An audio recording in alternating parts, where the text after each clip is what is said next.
Shalom saudaraku semua yang dikasihi Tuhan Yesus Kristus. Selamat berjumpa lagi dalam renungan hari ini. Pada kesempatan ini, doa dan harapan saya untuk saudara semua dalam kondisi yang bersukacita dan terus bersemangat untuk kita datang bersama-sama belajar mengerti akan kebenaran firman Tuhan. Hari ini saya Cornelius Nugroho dari channel Berkat Baru akan menyampaikan renungan dengan judul Panggilan untuk Pekerjaan Baik. Namun sebelum kita mendengarkan renungan ini, mari kita awali dengan berdoa terlebih dahulu. Bapa kami yang di surga, saat ini kami bersekutu bersama untuk merenungkan kebenaran firman-Mu. Kami bersyukur atas kasih dan anugerah-Mu yang sungguh tidak terbatas. Buka hati dan pikiran kami ya Roh Kudus, agar kami dapat memahami panggilan-Mu untuk melakukan pekerjaan baik. Ajarilah kami untuk melihat setiap tugas dan pelayanan sebagai kesempatan untuk dapat memuliakan nama-Mu. Berikan kami hikmat dan kekuatan untuk hidup seturut kehendak-Mu. Terima kasih Tuhan, dalam nama Tuhan Yesus Kristus kami berdoa. Haleluya, amin. Saudaraku yang terkasih, mungkin kita sering bertanya-tanya, apa sih tujuan hidup kita yang sesungguhnya? Mengapa Tuhan menciptakan kita? Di tengah kesibukan dan juga rutinitas, mudah bagi kita untuk kemudian kehilangan arah, merasa bahwa hidup ini hanyalah serangkaian tugas yang harus diselesaikan. Namun firman Tuhan saat ini mengingatkan kita akan suatu kebenaran yang sungguh sangat mendalam dan juga yang akan mengubah akan hidup ini. Dengan jelas, Alkitab menyatakan bahwa kita adalah buatan Allah sendiri. Kita adalah suatu mahakarya, bukan hasil kebetulan. Dan yang lebih menakjubkan lagi, kita diciptakan dalam Kristus Yesus untuk melakukan pekerjaan baik. Panggilan ini bukanlah tentang mencari-cari kegiatan rohani secara ekstra, melainkan tentang bagaimana menjalani hidup kita sehari-hari dengan suatu kesadaran bahwa setiap tindakan, bahwa setiap ucapan kita, bahwa setiap kehadiran kita, semua itu sudah dipersiapkan oleh Tuhan. Pekerjaan baik itu bukanlah suatu pilihan, melainkan suatu takdir yang sudah ditanamkan sejak kita diciptakan kembali di dalam Yesus Kristus. Mari kita selami lebih dalam saat ini.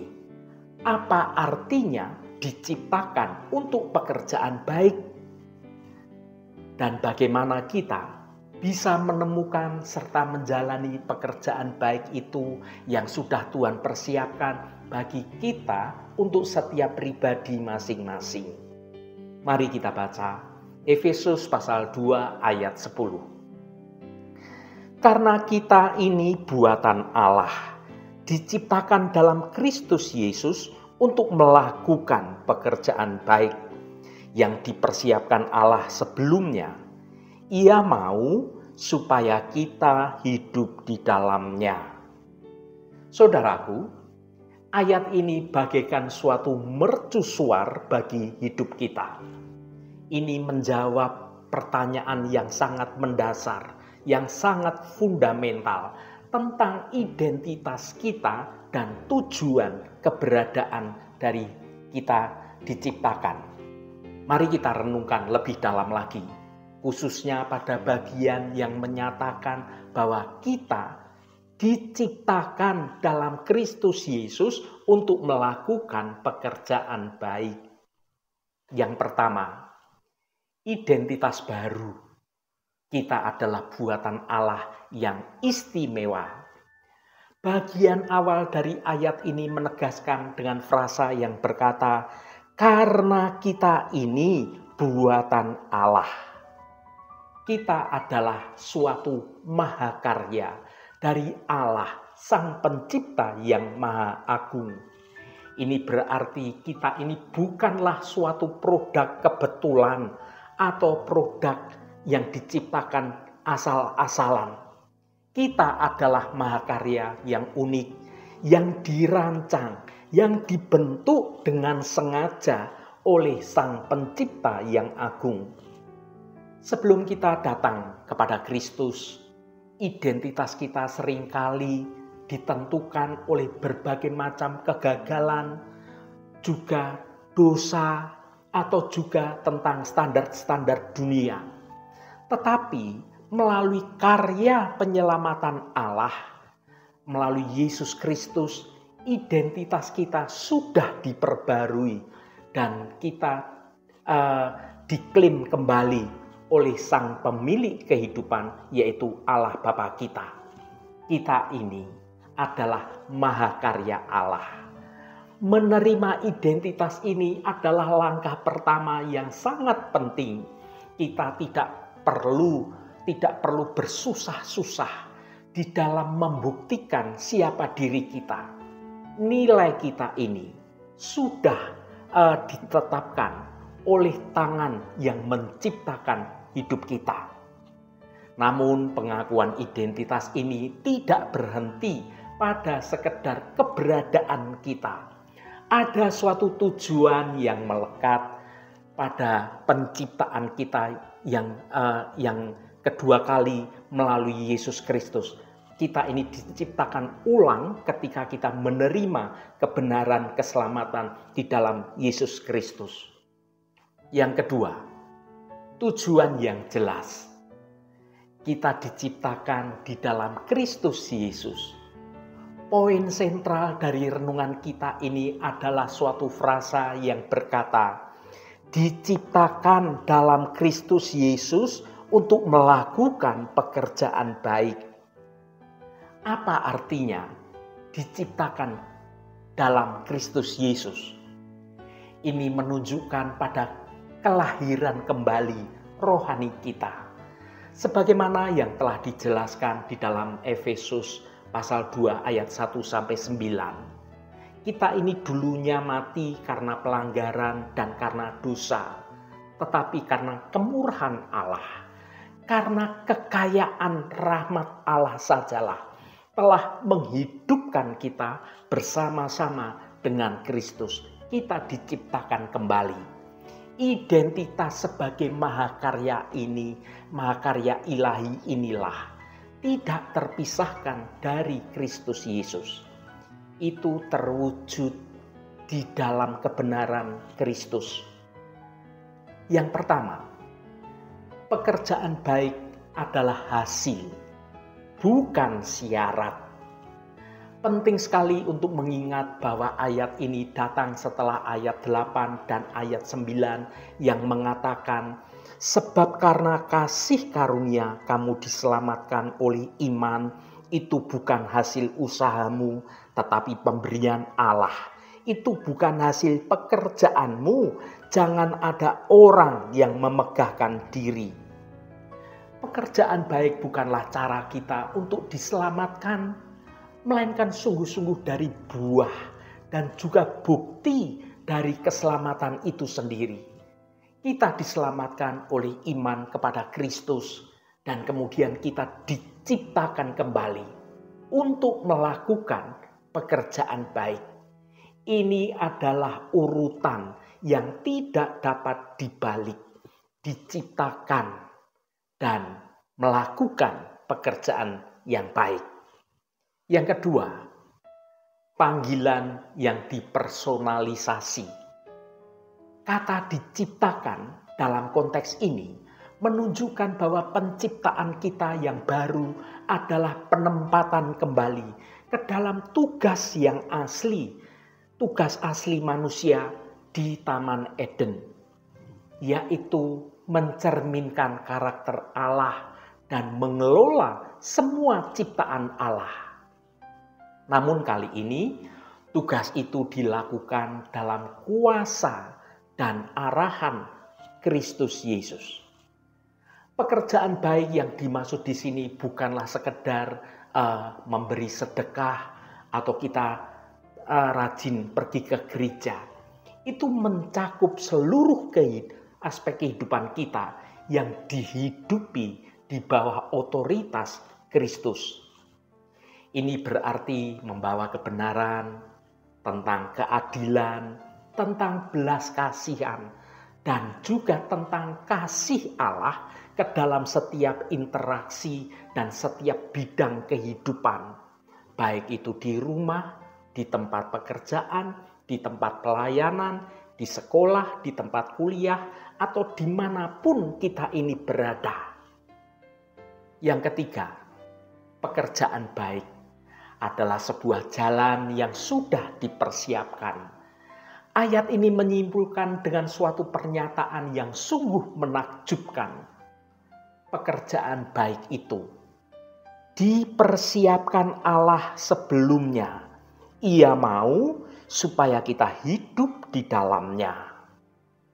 Konsep ini menghilangkan tentang kekhawatiran, tentang kehendak Allah yang secara acak.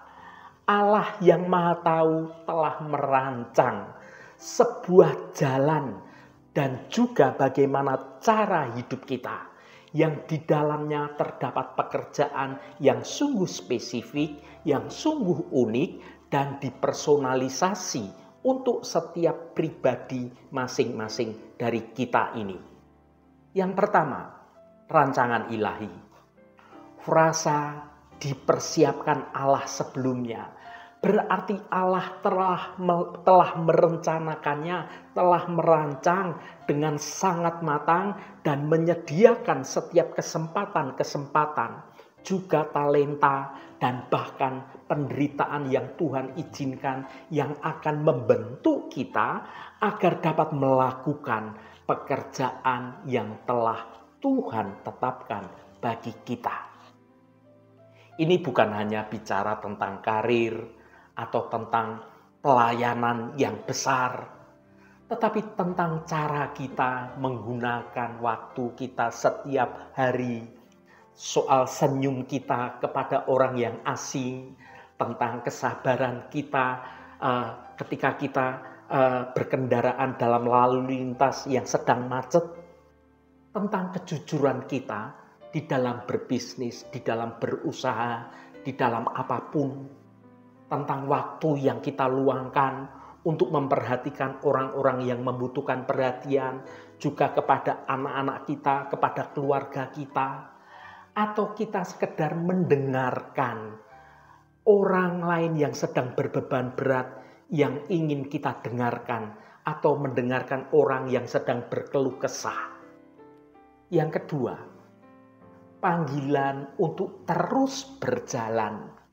Tujuan akhirnya adalah Ia mau supaya kita hidup di dalamnya. Panggilan untuk pekerjaan baik bukanlah suatu daftar tugas yang harus kita selesaikan, melainkan sebuah bagaimana cara kita menjalani hidup ini. Kita dipanggil untuk terus-menerus berjalan di dalam pekerjaan baik itu, menaati pimpinan Roh Kudus langkah demi langkah, hari demi hari. Saudaraku yang dikasihi Tuhan, renungan ini harus membawa kita pada dua hal yang sangat penting. Yang pertama, syukur yang mendalam. Kita harus bersyukur karena keselamatan yang telah kita terima adalah murni dari kasih karunia Tuhan, bukan karena usaha kita.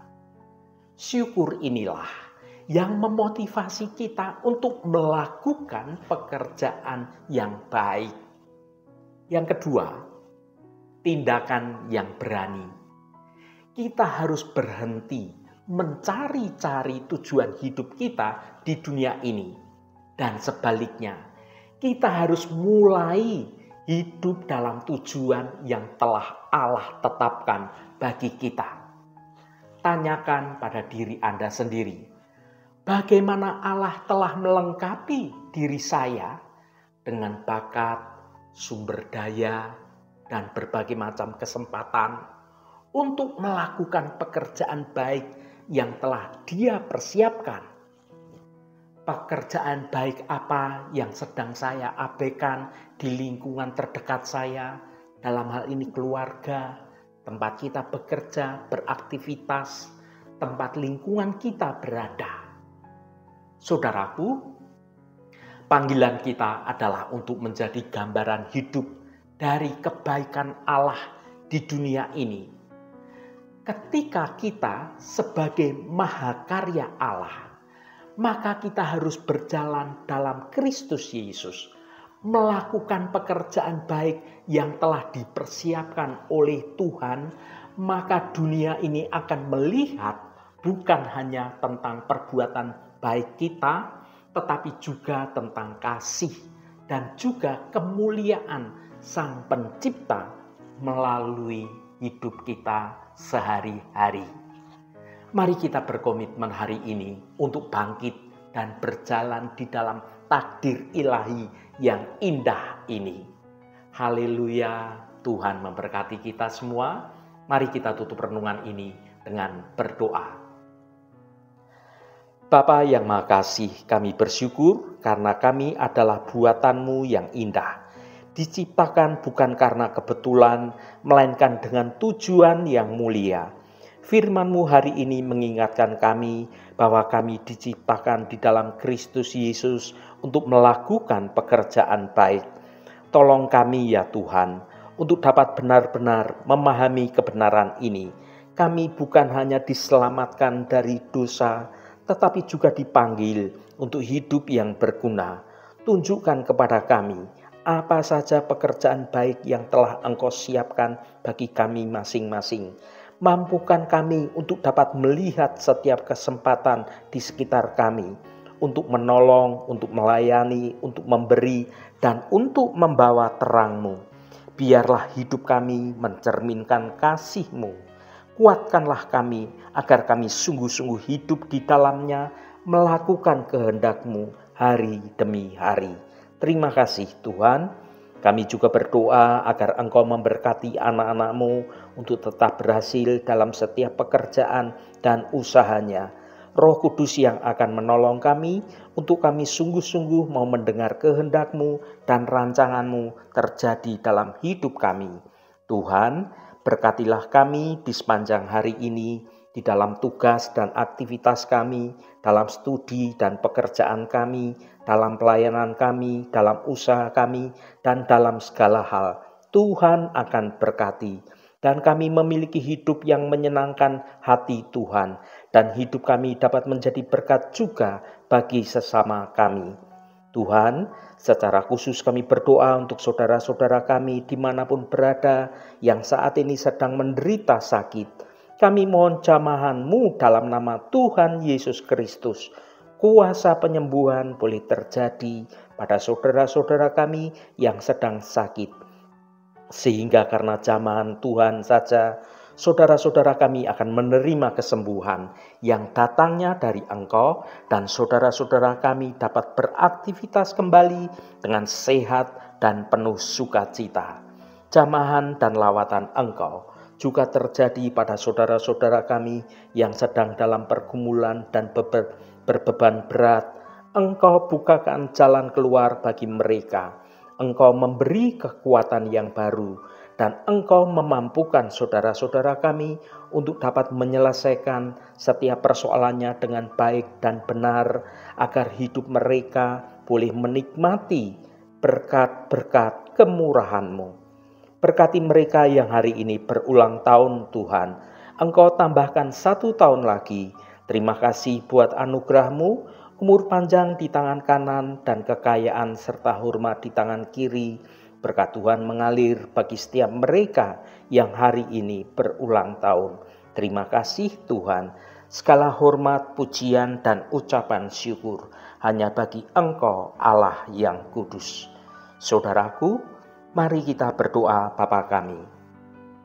Bapa kami yang di surga, dikuduskanlah nama-Mu, datanglah kerajaan-Mu, jadilah kehendak-Mu di bumi seperti di surga. Berikanlah kami pada hari ini makanan kami yang secukupnya, dan ampunilah kami akan kesalahan kami, seperti kami juga mengampuni orang yang bersalah kepada kami. Dan janganlah membawa kami ke dalam pencobaan, tetapi lepaskanlah kami daripada yang jahat. Karena Engkaulah yang empunya kerajaan dan kuasa dan kemuliaan sampai selama-lamanya. Amin. Saudaraku, bukalah hatimu dan tengadahkan tanganmu. Terimalah berkat Tuhan. Tuhan memberkati engkau dan melindungi engkau. Tuhan menyinari engkau dengan wajah-Nya dan memberikan kasih karunia. Tuhan menghadapkan wajah-Nya kepadamu dan memberikan damai sejahtera. Berkat anugerah dari Bapa Surgawi, cinta kasih karunia dari Tuhan Yesus Kristus, dalam persekutuan dan penghiburan Roh Kudus, menyertai kita semua sekarang ini dan sampai selama-lamanya. Dalam berkat Tuhan Yesus Kristus, haleluya, amin. Puji Tuhan, saudaraku semua, saya percaya firman Tuhan hari ini sudah menjadi berkat yang akan menuntun hidup kita semua.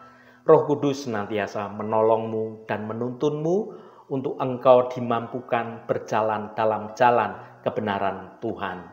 Saudaraku, saya sangat senang sekali dan berterima kasih jika Anda berkenan memberikan komentar pada konten video ini dan bagikan renungan ini pada teman dan sahabat Anda, agar mereka diberkati juga melalui renungan ini. Terima kasih saudaraku, sampai bertemu kembali. Shalom, Tuhan memberkati.